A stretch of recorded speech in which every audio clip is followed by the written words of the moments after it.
You're listening to The Globalist, first broadcast on the 17th of April 2024 on Monocle Radio. The Globalist, in association with UBS. It's 10 a.m. in Tbilisi, 8 a.m. in Capri, 7 a.m. here in London and 2 a.m. in Toronto. You're listening to Monocle Radio. The Globalist starts now.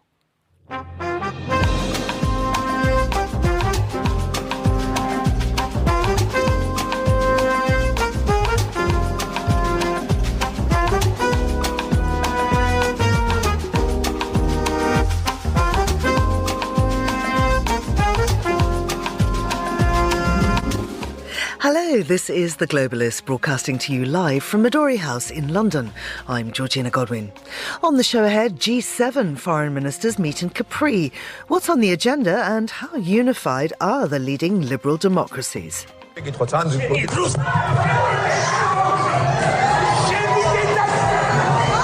Violence breaks out in Parliament in Georgia whilst protests rock the streets. We'll be in Tbilisi to find out why. We'll cross to South Africa to get details on the new health insurance bill, and then we're at Salone del Mobile to meet the team at luxury appliance manufacturers Gaggenau to talk about their design approach. What we can do is we can offer an assortment of products which can be combined in different ways, which can be built in different situations. The architects have a lot of flexibility in order to do their project. We'll have a roundup of the front pages and the latest television news, and then we'll check in with our woman in Paris 100 days before the Olympics. That's all ahead here on The Globalist, live from London.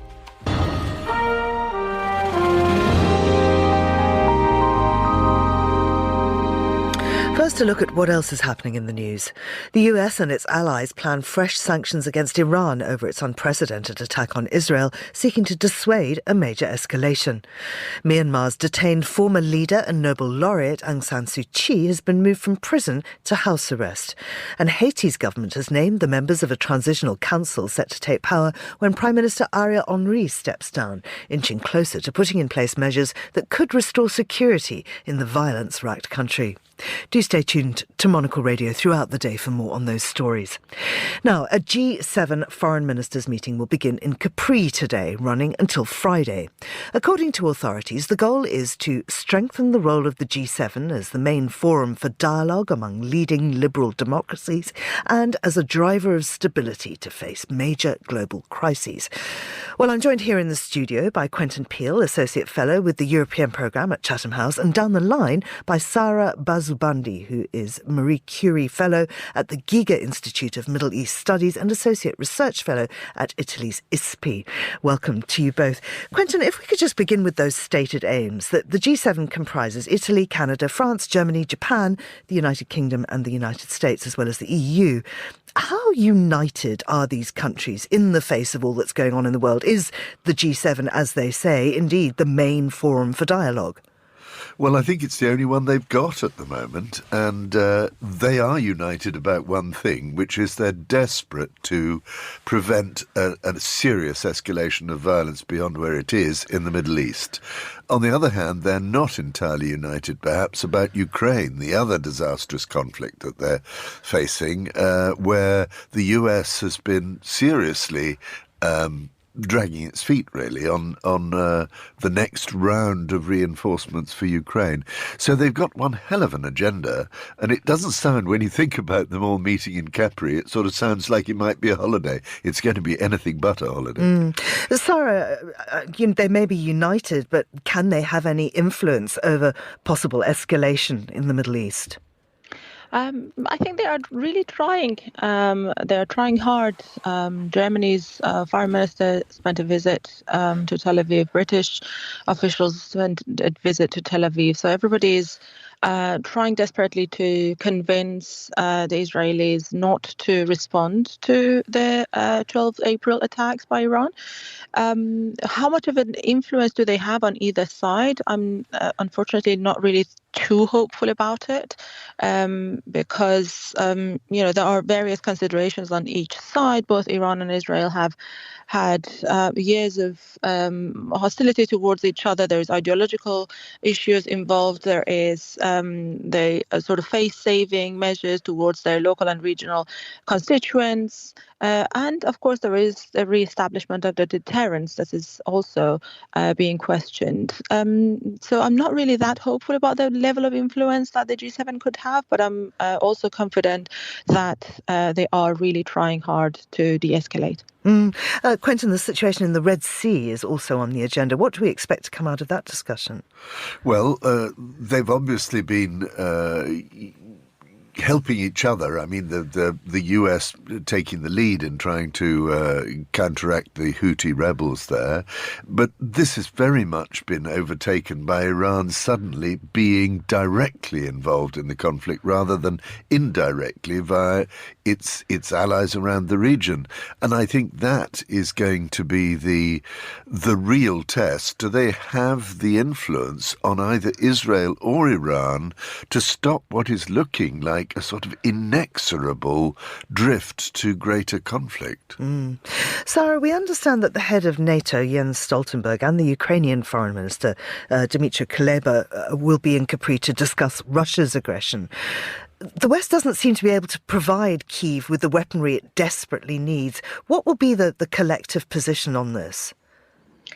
You mean the collective position of the European G7 countries towards the conflict in Ukraine? And providing weaponry and support. Oh, yes. Unfortunately, as Quentin earlier mentioned, there hasn't been a united front in that respect, and that's quite sad to see, especially with the US being the main provider of support, dragging their feet and delaying their support.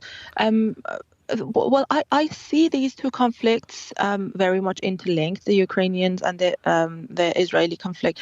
I don't believe that Iranians would have done that if they did not test their drones in Ukraine, if they did not have that sort of a strategic alliance that they have built with the Russians and with the Chinese, indeed, over the past years. And the future of both events are very much interlinked. And as you know, so long as the West and the US sort of delay and a response and delay and sort of put up the appeasement strategy towards both Iran and Russia, I think all we're going to witness is more aggression, unfortunately, and more crisis. But, I mean, Quentin, Europe is absolutely on the front line with this. I mean, Ukraine matters more, arguably. Yes, I think so. In the long run, although these are both terrible conflicts too, and the fact that they clearly have an effect on each other. President Zelensky's just made very clear that actually what's been happening in Israel and the success of Israel's Iron Dome in actually shooting down almost the entire bunch of missiles that Iran had thrown at them, in Ukraine they have really not got anything like that in terms of air defence. So he's saying, look, this is precisely what we need. And if you go back to the beginning of the conflict in Ukraine, Israel refused to actually give Ukraine the technology for a better air defence against the Russians. So there's all sorts of, if you like, mistaken steps along this path, and I think Ukraine very much needs reinforcement at this moment. Sarah, you were talking about China, and I wonder if China, and particularly China's conflict with Taiwan, will also be discussed. Yes, definitely. I think these three, Ukraine, Iran, Israel, and generally, you know, the regional war around Israel and the issue of Taiwan have been on the mind of the policymakers in the West for a very long time. And I think everybody's very much convinced that at some point something will erupt in that front. And that would also be yet another shock to the global system and to how prepared the sort of Western liberal world is is and willing indeed to support or to push back against that kind of possible disaster scenario. It is definitely something that I'm very much following the development, and I know for a fact that it is a serious consideration in the West and in G7 as well. Quentin, Italy is president of the G7 at the moment, and Rome's made Africa a priority for its year at the helm. Why is that? What's the aim? Well, it's very relevant, obviously, in Italy, because the conflicts in Africa, the problems in Africa, are directly behind the flow of migrants across the Mediterranean that is causing great nervousness in Italy.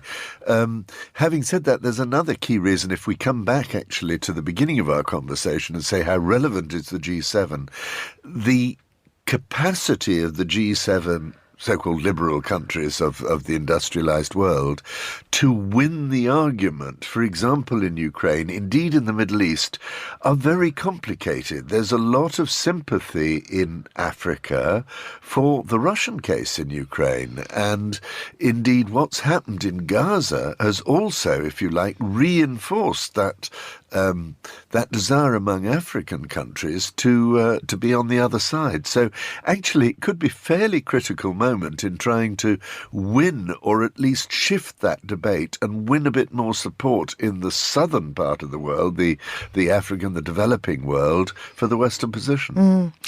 Finally, Sarah, this is the first of 2 G7 foreign ministers' meetings to be held in Italy this year. How important is what's decided here? How and when might anything signed off at this meeting be implemented?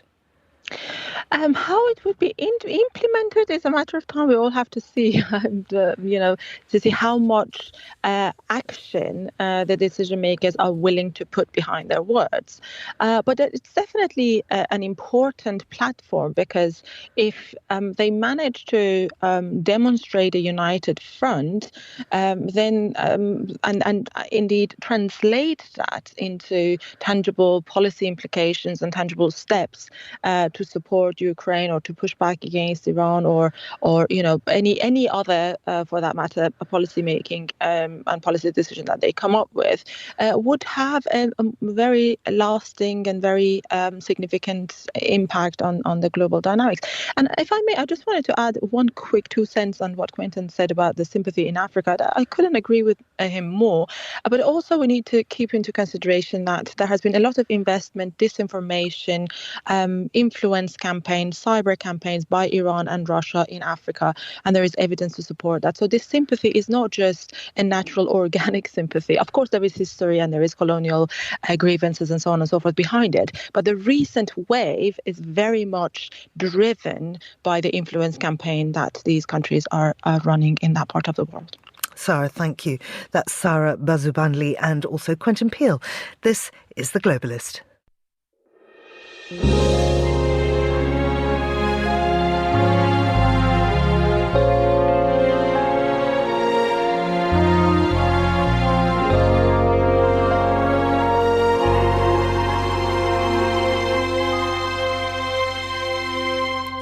12 minutes past 10 in Tbilisi and 7:12 here in London. Now, thousands of people took to the streets in Tbilisi for a second day yesterday, demonstrating against the Georgian government's controversial foreign influence bill that critics say mirrors repressive Russian legislation used to silence dissent. Protesters in the former Soviet Republic are also concerned that the bill undermines Georgia's long-standing bid for EU membership. Well, I'm joined now by Rehan Dimitri, who's a BBC journalist covering the South Caucasus and Central Asia. Good morning to you, Rehan. Good morning, Georgina. What exactly is this law? Well, it's the second attempt by the Georgian government to pass the law. Last year, it was presented as the Foreign Agents Bill, and there were mass protests in March 2023. So the government was forced to cancel this law, and they backed off. And the society, the Georgian society, thought, okay, for now, that's it was a victory for people. And a lot of people were quite astonished, to put it mildly, when the government earlier this month, they said that they're going to bring this law back under a new title. So the new title is on the transparency of foreign influence. And what it means is that it would target civil society organizations, non-governmental organizations, and independent media that receive more than 20% of their funding from foreign donors. They would have to declare themselves as an organization serving the interest of foreign power. If they refuse to do so, they'll be subject to big fine. Also, every 6 months, the Ministry of Justice would have access to their internal communication and will be monitored by the Ministry of Justice. So what it means and why people feel so strongly against this law, first of all, all the slogans so far, we've seen the second day of large protests yesterday, and the protest will resume at midday today. The main slogan is no to the Russian law, because, of course, the first association is with the existing law in Russia that was adopted in 2012, and since then expanded to crush any dissent in Russia. For those who follow Russian news, you get these updates almost every week from their Ministry of Censorship, or whatever it's called, when they designate more and more people as foreign agents. And that is reminiscent of Soviet times, when people were labeled as enemy of the state. So why people are so against, because it's about labeling, it's about shrinking the space for freedom of speech, freedom of assembly, and people are fighting because they believe it's absolutely existential. And of course, on top of that, most of Georgia's Western partners, and yesterday there was a statement from on Twitter, on X, Charles Michel, the president of the European Council, he put it very, very clearly. And he said, look, the adoption of this law is absolutely inconsistent with Georgia's stated goal of joining the EU. It will not bring it closer to the EU, but further away. And there's talk now of perhaps sanctions, EU sanctions. I'm not aware of EU sanctions at this stage, but I think what's important to remind is that last December, Georgia was granted EU candidate status. This is something that this country was fighting for a long time. And there were big rallies last year in which Georgians, despite their government's actions, which the opponents of the government say have been pro-Russian since the beginning of the war in Ukraine, there were, tens of thousands of people out in the streets kind of calling and on the EU and saying, look, we are Europe. We do not want to go back to Russia. And the country was granted this status. And when you talk to the government, it's not that easy actually to get interviews with the government. But on those rare occasions when I had an opportunity to talk to them, and I put these questions to them, and they say, how can we be pro-Russian if we got this candidate status from the EU? But when I go back, and I ask protesters and I say, you're calling this government pro-Russian, but they're saying that they want more transparency. Also, just to reflect on the government's position, on the Georgian government's position, this is an important year, and like in so many countries around the world, Georgia will have general elections sometime in early October. So this is seen as a preparation for the elections. The current government has been in power for 3 terms, already 12 years, which is unprecedented in independent Georgia. I mean, it's independent since Soviet times. And there's also kind of internal points here for the government. They just want to make sure that they have control over those who potentially might criticize them. And that is NGOs, non-governmental organizations, and independent media that hold the government accountable. So, I mean, Georgia has traditionally been seen as a leader of democratic transformation amongst ex-Soviet countries. But in recent years, particularly under the Georgian Dream party, it's been criticised for democratic backsliding. How close is the ruling Georgian Dream party to the Kremlin? Georgina, that is $1 million question. I don't think I can answer it, but I can just give you some facts. There is one very important and influential person in this country. His name is Bidzina Ivanishvili, and he's a billionaire. He's also the founder of Georgian Dream. He's been kind of in and out of politics several times, and his latest return was around Christmas time in 2023. So he officially returned to politics. His current role is the honorary chairman of the Georgian Dream Party. And Mr. Ivanishvili made his wealth in Russia in the 1990s. Therefore, it's one of the arguments for the opposition, for the critics of this government, that this man is the actual ruler here, and the government does what he says. Now, of course, if you put that to any senior politicians here, they would deny it. Of course, they all respect Mr. Bidzina Ivanishvili, and they talk about how he's been in philanthropy. He's done a lot of good things for this country. But this kind of meddling and the influence in politics, which Transparency International, one of the NGOs targeted by the government, and I think this pushing this law is specifically to silence organizations such as Transparency International. So Transparency International says that there's a state capture because one man with so much power and so much money is having an influence on the politics in this country. Ryan, just very quickly before you go, tell us about the punch-up in Parliament.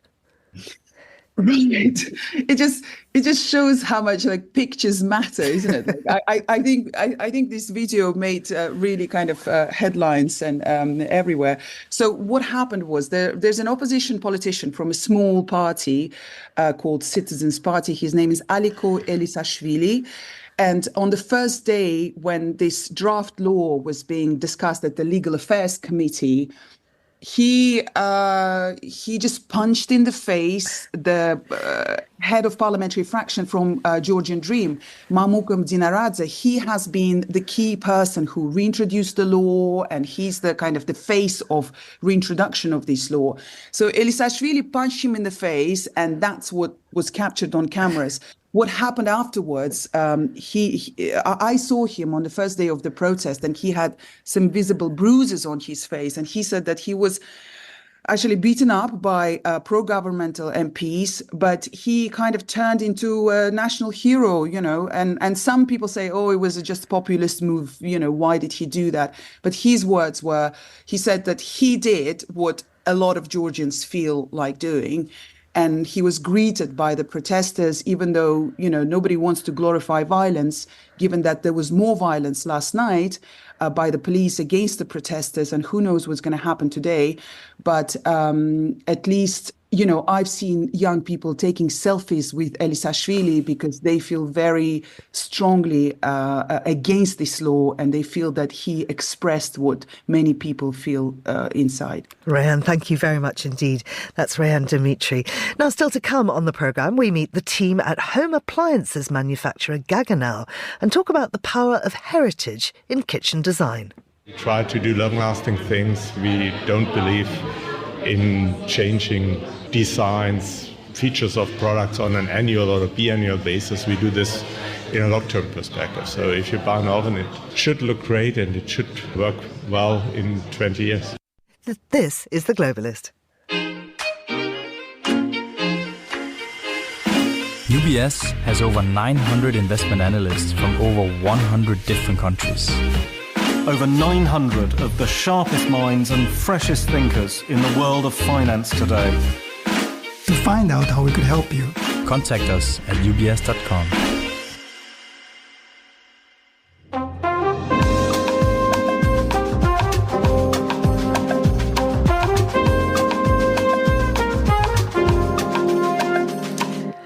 This is The Globalist on Monocle Radio with me, Georgina Godwin, and we'll continue now with today's newspapers. Joining me in the studio is Yasmin Abdel-Majid, who is the Sudanese-Australian broadcaster and author. It's lovely to have you back. Thank you for having me. Dubai, what's going on? The headline, storm dumps heaviest rain ever recorded in the UAE. That's right. So about a year's worth of rain came crashing down from the sky Monday and Tuesday, which has caused intense flash flooding across the desert city. It closed down the airport. The airport essentially is now full of people because Dubai's airport, as we know, is I think the second busiest airport in the world. So flights have been delayed, not been able to move. You had individuals kind of leaving their cars in the middle of the highway because of the flash flooding. And so, Dubai is a city that gets about 100 mil of rain over a year, 4 inches in a year, and that's about what they got in the space of only a few hours. And there are some reports that are saying that this sort of mass rain, these flash floods, are the result of climate change. And so when you have cities that are not built for this amount of rain in such a short period of time, these are the sorts of things that you'll see. So this may be the first time, but it may not be the last.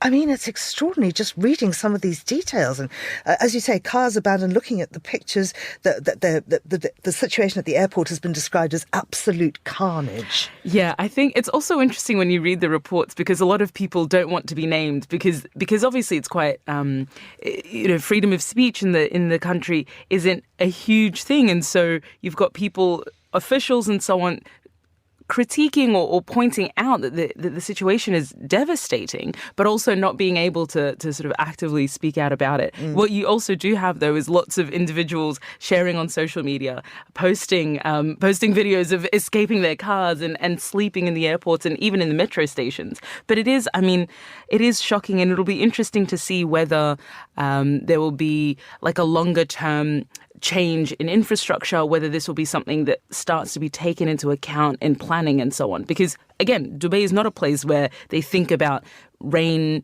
and they think about in terms of design. But if this is going to be something that continues to happen, it's going to have to be thought about. Absolutely. Well, there may not be a lot of freedom of speech there, but at least you can still have a cigarette, which you may not be able to do here soon. Right. And this is fascinating. So the Conservative government, Rishi Sunak, had his flagship smoking ban bill pass its first hurdle. So what this essentially is Rishi Sunak proposing that anyone who's born after a particular date in January 2009 will no longer be able to buy cigarettes. So that's about if you're 15 years old. And what he wants to do is create a generation of non-smokers. It was modelled off a New Zealand smoking ban, but New Zealand actually, even though it had passed it, it had actually not implemented it. So if this actually gets through the next level, if it goes through the House of Lords and actually gets passed, it will mean that England and the UK will have one of the strictest smoking laws in the world. And it is, I think given the Conservatives tend to position themselves as small state, not interested in being a nanny state and so on, it is an interesting position. And I'm curious, Georgina, what do you think about a state deciding whether a generation of people should be allowed to smoke or not? Do you know, I am a committed smoker, but I wish I wasn't. And had it just simply not been available to me, I don't think I would. Yeah. So I'm not actually 100% against it. But it links to this other story about a smacking ban, and I don't really know how I feel about that either. But it is quite interesting. This is again thinking about the children, as it were, and doctors in England and Northern Ireland are advocating for a ban of smacking children, full stop. And because they're sort of saying, this links to child abuse, and they see all sorts of injuries and so on. And an article in The Guardian, I thought it was interesting. They said there are many countries, 65 countries have actually banned smacking, and 27 others had committed to doing the same. And so Northern Ireland and England are actually out of step with many countries in the world. But this was not something I had known. And it does... There is sort of a bit of a grey area in what constitutes smacking and also what is going to be the punishment for a parent that maybe, smacks a child. like as part of their discipline routine. I don't know, but clearly you can tell that I don't have children, so I'm not. But I do think that it's when you start to get the state involved in the minutiae of parenting and the minutiae of our lives. I mean, smoking might be one thing, but when you get them involved in, what is your relationship between a parent and a child? I think it starts to get interesting. Yeah. Have you read Christos Tsioklos' The Slap? Oh, yeah, the Australian. Yeah. I watched the show, actually, but I haven't read the book, I must confess. Well, if people are interested, in fact, he is the current guest on Meet the Writers. So if you just go to our website, you can listen to an interview I did with him in Australia recently. Now, let's talk about what was going on in Brussels. That's right. So listeners might have been aware of, and this is a story that's on the front of the Daily Telegraph, because there was a meeting in Brussels that was very bombastically shut down. Actually, Nigel Farage was on stage as the police came in to shut this particular meeting down, a Conservative conference featuring Nigel Farage and Suella Braverman. Now, what's interesting is that Nigel Farage has now written, a comment piece in the Daily Telegraph saying, this is the rise of Soviet-style communism. This is the lack of free speech. This, all of the typical kind of language that he uses. And what I think is interesting, is I wonder if the reasons for this meeting being shut down. So the Brussels police sort of said that they didn't want hate speech, and it was about reducing the risk of violence and so on. If the closing down of the meeting actually gave the conference the sort of PR boost that it wouldn't have had, because I'm not sure anyone would have heard about it. One meeting that did go ahead was the Conference on Humanitarian Issues in Sudan. That was, I think, a couple of days ago. Tell us about this, because it was the anniversary of the first anniversary of the outbreak of war in Sudan. That's right. So on Monday, the Paris conference, there was a sort of donor conference bringing together delegates from around the EU and around the world to try to raise more money for Sudan, for the humanitarian crisis, and also to get conversation going around a cessation of the conflict, of the fighting. What the real good thing that's come out of it is that about $2 billion have been pledged, which, the ask or the gap was about $2.7 billion. And before the meeting, only 6% of that had been pledged. So it is good to see that there is more money. The question of how much and how quickly will that money reach the ground is different. But it is, part of the reason I wanted to speak about this was because Sudan has kind of not really been, there's a lot going on in the world, so it's not really been at the forefront of international media and at politicians' minds. But this conference, I think, is hopefully ensuring that Sudan is at least, on the policy table again. Yasmin, thank you very much indeed. That's Yasmin Abdel Majid. Now, here's what else we're keeping an eye on today. The US and its allies plan fresh sanctions against Iran over its unprecedented attack on Israel, seeking to dissuade Israel from a major escalation as its war cabinet is set to meet for a third time today to decide a response. Myanmar's detained former leader and Nobel laureate Aung San Suu Kyi has been moved from prison to house arrest. Suu Kyi, who's 78, has been detained by the Myanmar military since it overthrew her government in a 2021 coup. And Haiti's government has named the members of a transitional council set to take power when Prime Minister Ariel Henry steps down, inching closer to putting in place measures that could restore security in the violence-racked country. This is The Globalist. Stay tuned.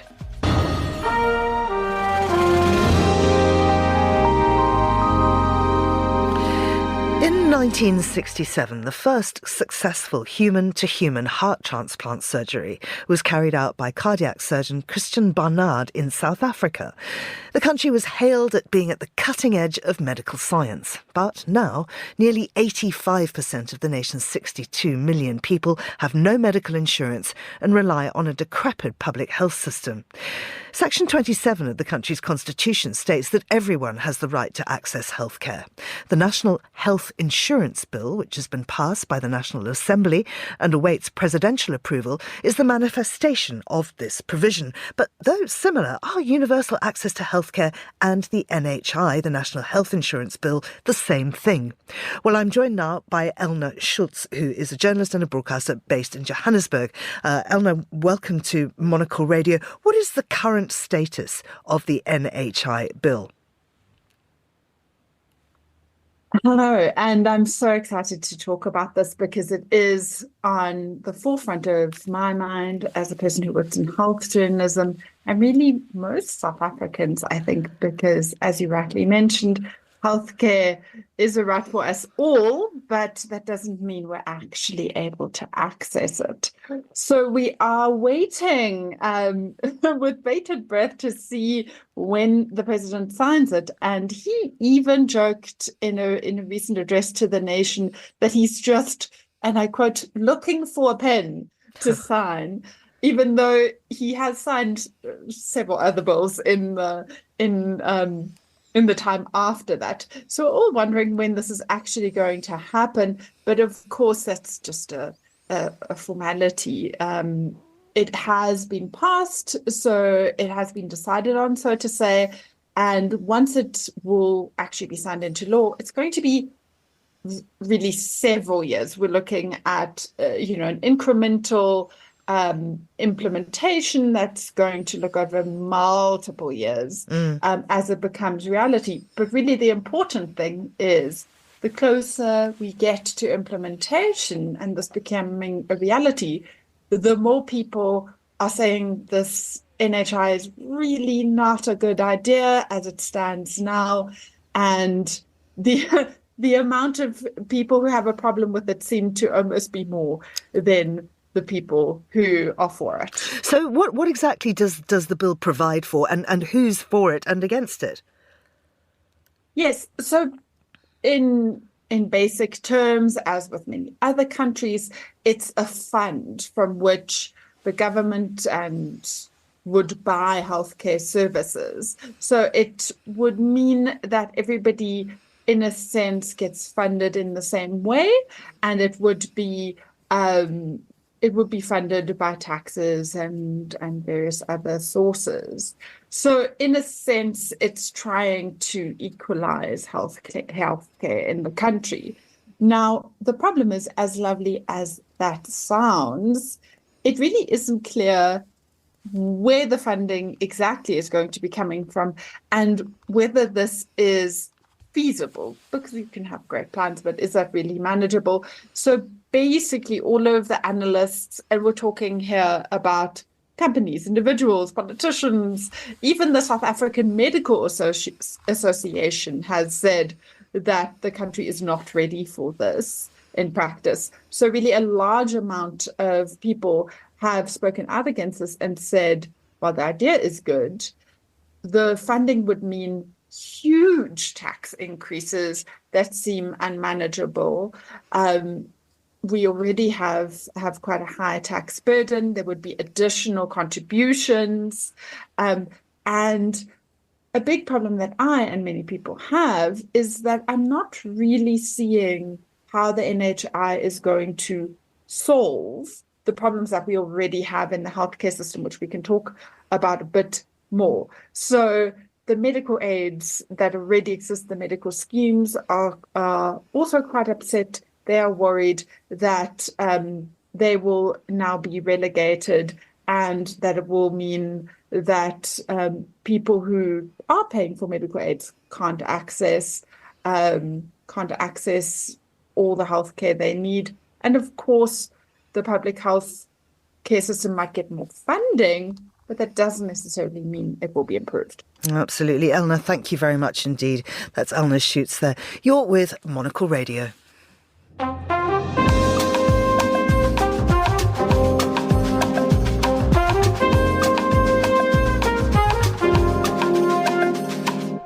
It is 7:38 in London, 8:38 in Milan, and that's where we are heading now.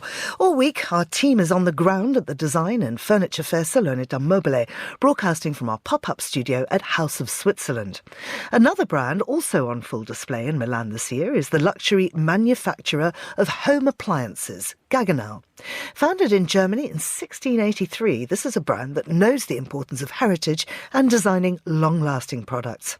This year, Gaggenau has put together an architectural installation called the Elevation of Gravity as a way of displaying their latest connection.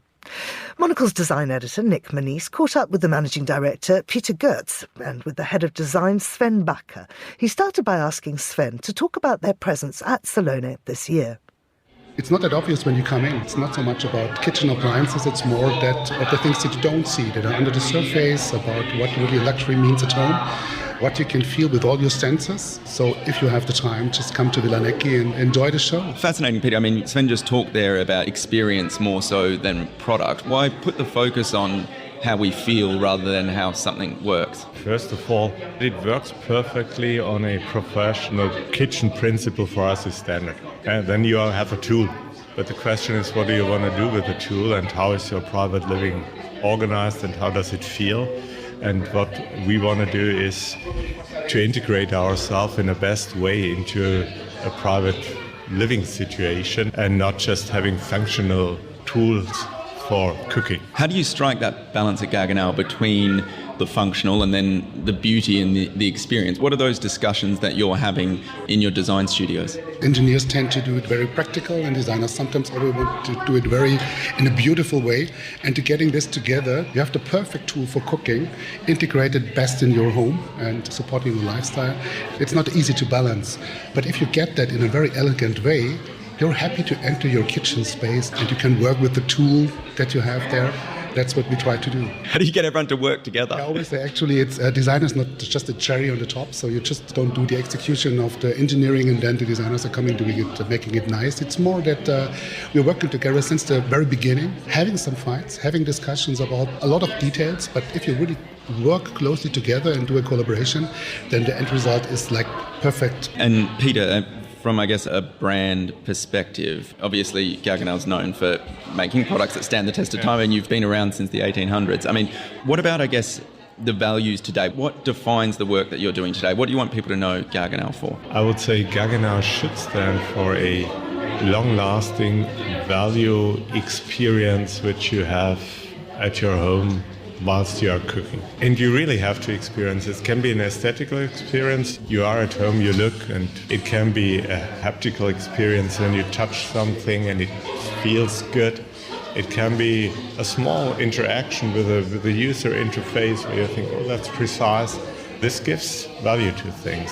What is also kind of fascinating to me about the work that you're doing is, yes, you're making a product, but you're also you're making an architecture in a way. It's sort of architecture within architecture. It's not like a chair that you can move around a room or a piece of cutlery if you're going to go something smaller scale. It's really something that's quite permanent and quite fixed. I mean, how do you think about that? Are you going out and are you measuring people's homes? Are you looking at the scale of things? Are you peering through windows? How do you make this architecture within an architecture? I would say it's a question of freedom which we give to architects to do things they would like to do.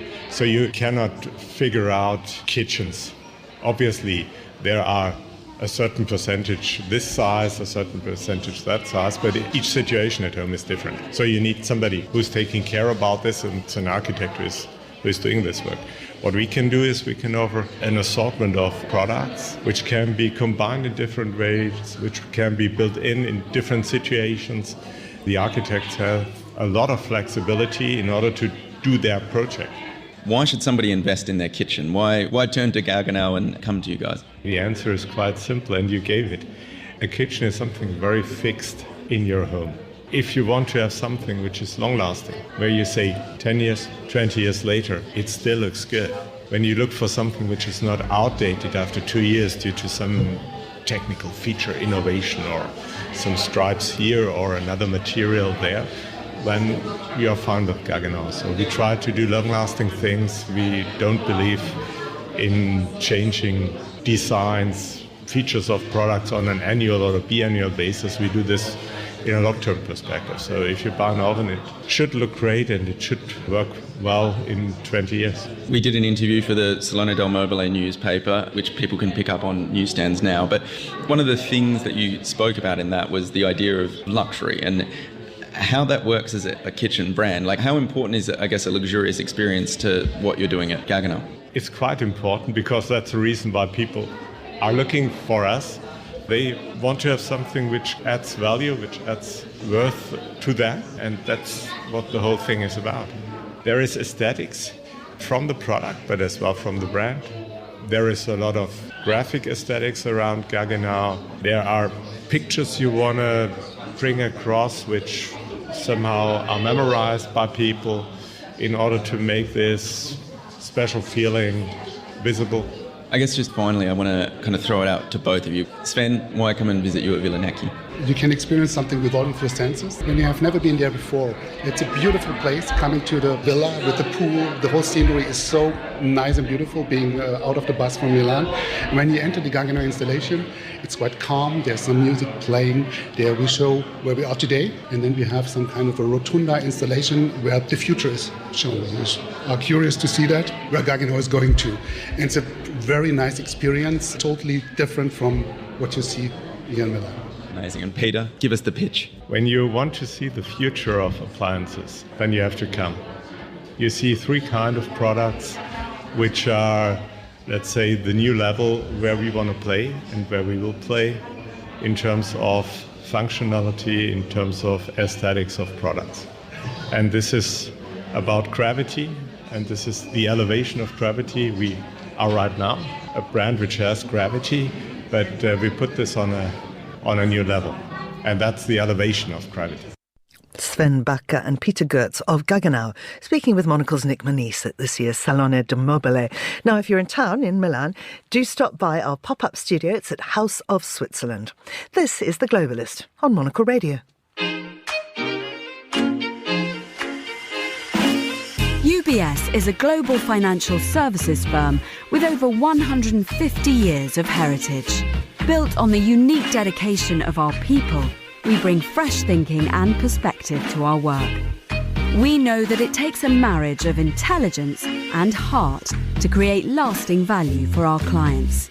It's about having the right ideas, of course, but also about having one of the most accomplished systems and an unrivaled network of global experts.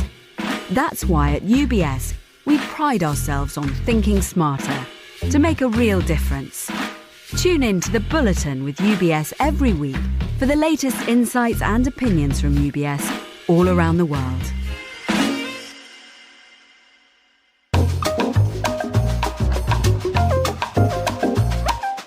Let's have a look at the latest television news. And joining me to do just that is Scott Bryan, who's the TV critic and broadcaster. Scott, let's start with Netflix because Dan Lin has taken over as the new film chief there. Tell us more.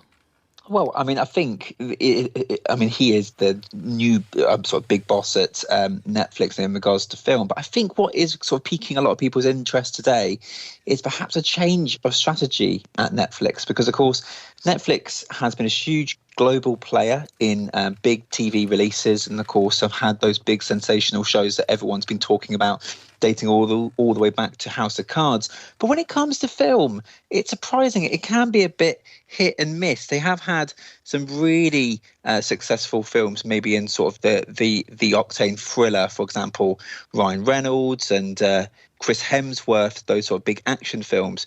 But they've also had a lot of money spent on big projects, maybe in the idea that it would be a big Oscar win, only for it to not really work out for them. I think the most recent example was Maestro, which is starring and directed by Bradley Cooper, which cost around $80 million to make. It was nominated for 7 Oscars, but didn't win any. So the idea with Dan Lin coming in is perhaps a change of direction, less money given and less big sort of prestige sort of films, maybe aiming to get big Oscars, maybe not watched by many people, but have lavish budgets, attracting the likes of Martin Scorsese, and more towards tailored specific films, maybe less sort of Oscar-worthy, but perhaps more successful. Interesting. I also love the photograph of him. He is about 12. Let's talk about the Beatles, their film Let It Be. Now, that was made in 1970, and it really hasn't been seen since. It hasn't been seen since. It's sort of become a bit like a bootleg for the Beatles. So it's essentially been. It was a film that was released in 1970 and that captured the recording sessions of the band's final album. It was released, weirdly enough, after the band had actually broken up. None of the band members actually attended the screening when the film was actually released. And it's been one of those films that have been sort of become a big obsession for Beatles fans, primarily because it hasn't been available, but also just because you're able to, if you watch that film, sort of start to see the cracks appearing within the group. So it hasn't been on release since. You've only really been able to go and get it on VHS. But now, following the very big success of the Peter Jackson film that was out a couple of years ago, which uses actually quite a lot of the film footage that was unused for the original documentary made by Michael Lindsay Hogg. It's going to be actually restored and available on Disney Plus. And I think it sort of signifies maybe a resurgence, another resurgence of the band, the Beatles, of course. I mean, of course, Paul McCartney is hugely popular with, I think, younger generations as much as those who are fans of the Beatles back at the time. But we've also got, of course, there's the 8-hour Peter Jackson film, and there's going to be a new film, 4 films by Sam Mendes, which will be charting the band from each perspective of each band member from the Beatles, and that's going to be out here in a few years. So whether, I think it's you've got an 8-hour TV show, you've got this new series, and potentially 4 films on the way on the Beatles. So it sort of shows that there's a lot of love for the band still. Absolutely. And finally, let's look at changes to the Disney Channel. Yes, so this is an interesting one. Disney Plus, there's speculation that they could be launching TV channels on their streaming platform. And that might raise a bit of eyebrows because, of course, Disney Plus is a huge streamer that has had sort of mixed success in terms of whether it's profitable, but essentially has loads of shows on demand. And, of course, this comes not long after they've been closing a lot of their TV channels around the world. I think there's been this idea that the future is all going to be streaming, and here they are potentially launching TV channels again. I think this shows perhaps that maybe in a world where there is unlimited amount of programs that we could watch, that maybe viewers actually do really want curation. They do want the shows that they actually want to have, they would have a finite amount of shows presented to them that they can just browse rather than having to spend endless hours scrolling through various menus. And it sort of replicates the success of the British domestic channel ITV, which has a sort of many different online channels. They're called fast channels, and they are airing online all day, including non-stop 24 hours a day Midsummer Murders. You can see Martin McCutcheon being crushed by a giant wheel of cheese whenever you want. And these new channels, for instance, they might just be a Star Wars channel or Marvel series channel. Yes, exactly. Yeah. So I think the idea you can watch a Pixar film, put the children in front of it, and then never have to be sort of browsing again. But I think it is kind of maybe changing the idea that linear traditional TV is going to be on the way out and won't be replaced with anything. I think we're going to be having a happy medium. Absolutely. Scott, thank you very much indeed. That's Scott Bryant there, and you're listening to The Globalist on Monocle Radio.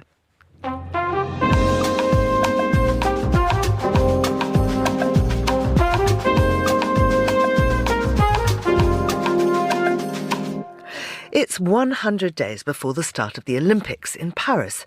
As the city prepares to host the event, let's catch up with Agnès Poirier, a journalist and author of Notre Dame, the Soul of France.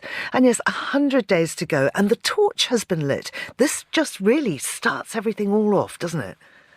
Well, I mean, if you're a Parisian, you hear about the Olympic Games, on a daily basis. And I would say that, yes, there's the symbolic weight of the 100-day countdown. Also, it's quite lovely, I must say. I don't know if you saw the high priestess in Greece lighting the torch, and suddenly you're brought back 1,000 of years. And but we do hope that it's going to go uphill, and it will be better and better, because as Parisians we're just in a state of not panic, but we're shivering at the idea that something might go awry and not according to plans. And of course that is the big worry, because security is a big concern. The opening ceremony is the first ever to appear outside of a stadium, but Emmanuel Macron has revealed a plan B if the security risks are too high. Well, I mean, that's the problem, obviously, with the international situation, Ukraine, Russia, and now the Middle East, and this sort of heightened alert for terrorist attacks. But not only, actually, because, activism and militancy of eco activists, for instance, but also the ultra-left or the ultra-right has reached some, pretty radical state or level everywhere in the world. So the worry is multifaceted, if you'd like, and I don't know, perhaps it was too ambitious in the first place to do something that had never been done before. That is to say, it's so much easier for security when you do organize a ceremony, opening ceremony as this one, in a closed area like a stadium. But of course, Paris being Paris, they wanted to do something that had never been done before, and that parade on 6 kilometers of the Seine River, with 11,000 athletes on barges. And of course, it leaves it quite vulnerable to drone attacks, for instance. So yes, apparently there's a plan B and there's a plan C and there might be a plan D. President Macron talked about, for instance, moving the opening ceremony to the Trocadero, which is right across the Eiffel Tower, or just to do it more classically in the Stade de France. But the organizers replied that actually there's only one plan. It's plan A. So they will have to, to have a meeting. But of course, as President Macron said, we're not going to reveal anything and we'll take it in real time. So hopefully, touch wood, I'm touching wood, everything will go well and according to plan. And of course, the other hope is that the Olympic truce is upheld. What's that? Well, I mean, it's a tradition, of course, that peace should reign in the world during the Olympic Games, and it's something that President Macron has been working hard on it. Actually, the Chinese President Xi Jinping is coming to Paris early in May, and President Macron is actually relying on him to play his part, and he's working behind doors to make sure that there are no fighting in Ukraine, for instance, but Russia has already said that Ukraine will take advantage to regroup and to rearm, and that they are not really keen on a truce. So, yes, one lives in hope. Now, one of the things about this particular iteration of the Games is that there's been very few new builds for it. What there has been, though, is renovation. And Macron has visited the newly renovated Grand Palais. Tell us about that. Well, the Grand Palais was built for the Universal Exhibition of 1900, and it wasn't supposed to remain like the Eiffel Tower. So it needed a big renovation, which it never had since 1900. So I don't know if you've ever been to the Grand Palais. It's wonderful, and it has this glass structure and metal structure. What they did is that they created more safety exits, for instance, and they want to be able to welcome almost almost 10,000 people. Until now, we could only welcome 5,000 people. And this is where the fencing competition, but also the taekwondo competitions will take place. It looks quite amazing from the pictures that I've seen. And that's Agnes Poirier. Thank you very much for joining us here on The Globalist. And that's all for today's programme. Thanks to our producers, Vincent McAviney, Carlotta Rebello and Chris Chermak, our researcher, George Ruskin, and our studio manager, Lily Austin. After the headlines, there's more music on the way, and The Briefing is live at midday in London, and The Globalist will return at the same time tomorrow. And earlier in the show, we made reference to the Christos Tsioklos book, The Slap. It was a huge hit around the world, and there is an interview with Christos currently up. It's our current Meet the Writers programme, but you can get that wherever you get your podcasts, really. And I can tell you that coming up, a brand new edition on Sunday is with Zainab Badawi, who of course is one of the best known journalists working in the British media today. She has a new book called An African History of Africa, From the Dawn of Humanity to Independence, and that's something you can hear from noon London time on Meet the Writers on Monocle Radio. And that's it. I'm Georgina Godwin. Thanks for listening.